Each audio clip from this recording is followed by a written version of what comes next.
Hikaru, thank you so much for joining me today.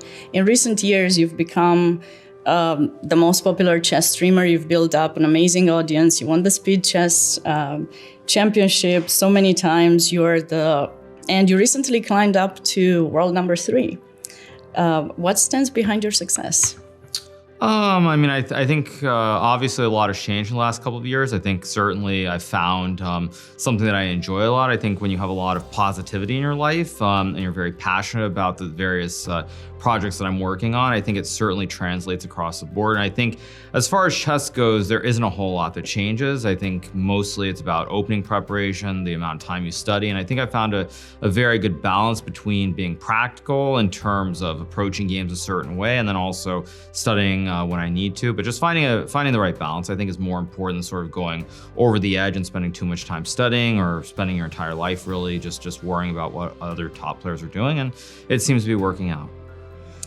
And did you do something in particular to prepare for this event? No, for this event, I didn't do anything to prepare. I think with 9LX, 960 Fischer Random Chess, certainly for the most part, it's about the creativity at the board, coming up with ideas right before it begins, just studying with other players. And so I don't think it's that important. I think perhaps there's certain setups that even from having played in the past, I have some idea of where pieces belong, but for the most part, it's unique, it's different. And I also think one big difference is on move number 1, for the most part, you can play any move. And I know when I played here last year, there were a lot of people studying. Some of us were studying with other players, some of us were on our own, like myself and Ali Reza. And I think in most games I try to do something different than what everyone else is doing. And even then, I think I got decent positions. So the fact that you can play unique openings from the start makes it quite different than just classical normal chess. And for that reason, I really do enjoy it.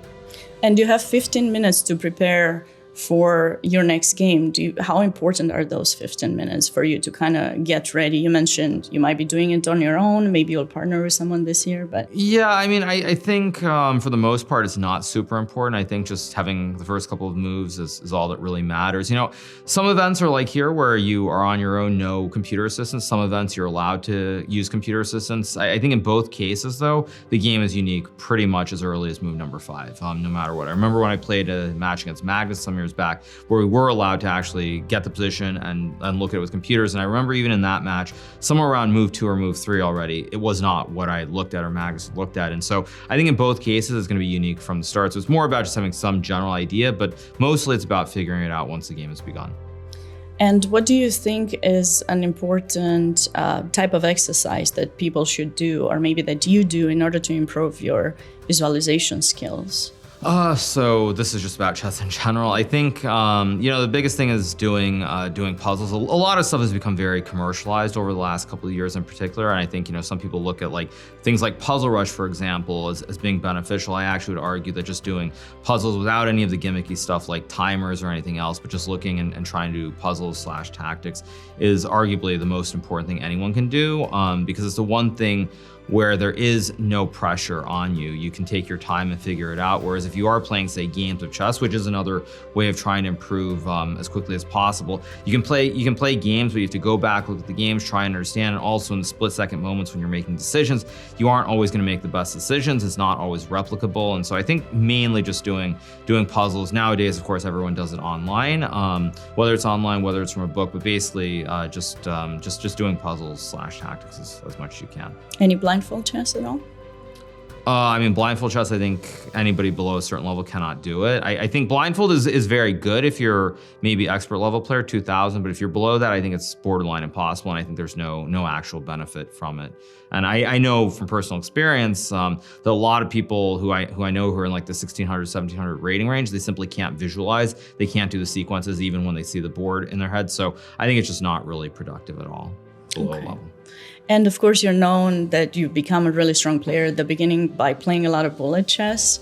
What do you enjoy the most chess-wise? Do you enjoy blitz, rapid, classical chess? If you were to just pick one, what would be the one? Yeah, I think for me, blitz is my favorite. Blitz, or what I would classify as like fast rapid, so like 15 minutes with 10-second increments, something like this.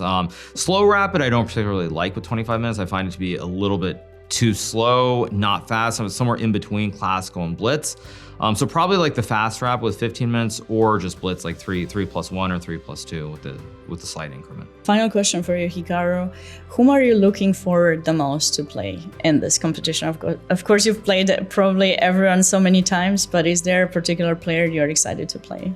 Yeah, I mean, for me, playing against Gary is always a great pleasure. He's from a different generation. I think when I look at like myself, Fabiano, Levon, or others, I think we're oftentimes asked, maybe not so much in recent years, but in the past at least, one of the most common questions is if you could go back in time and play someone from another generation, who would you play? And I would say pretty universally, at least I think myself, Fabiano, and Levon all pretty much answer the same way, which is we would love to have played Bobby Fischer. And so I think considering the generations that we're from, you always want to play people who came before you. They're the people, the idols that we all looked up to as we were growing up. And so playing Gary is always very special. Even if he's not as strong as he once was, he's still one of the greatest players of all time. And having that opportunity, I think, is very special. And since you mentioned Fischer, if you don't mind me asking one last thing, he often said how important the ability of spatial perception is in chess. Do you feel that, what do you think is the most important in chess 960? Is it pattern recognition, visualization? Is it the pawn structure? Is there something specific that... I think one of the great things about Fischer Random is that the players have to figure it out at the board. And I would say it's not too different, actually, if you look at just regular chess going back, say, 150 or 200 years. Now, these days, when you look at players like Paul Morphy or some of the early greats in chess, we tend to think they were very good at the time, but they don't hold up against modern players. But I think certainly it's the exact same skill set, where back then you had to figure it out. Now you have to do the same thing. And one of the things is that as great as we are at regular chess, there still are a lot of blunders that occur when you look at it with the computers when we're playing each other. And so for that reason, I think there's a lot of room to explore. And I think generally the players who are more creative, I would say, the players who rely a little bit less on preparation tend to do better in 960. I would very specifically refer to players like Magnus, who has great intuition, myself, and probably Wesley so as well. I think we're players who, of course, we can do preparation and we're very strong players, but I think our general feel is a little bit better in terms of the intuition and unique way of looking at chess, and I think that helps us a lot in Fischer Random. Thank you so much, Hikaru. I wish you good luck and looking forward to seeing you play this tournament. Thank you.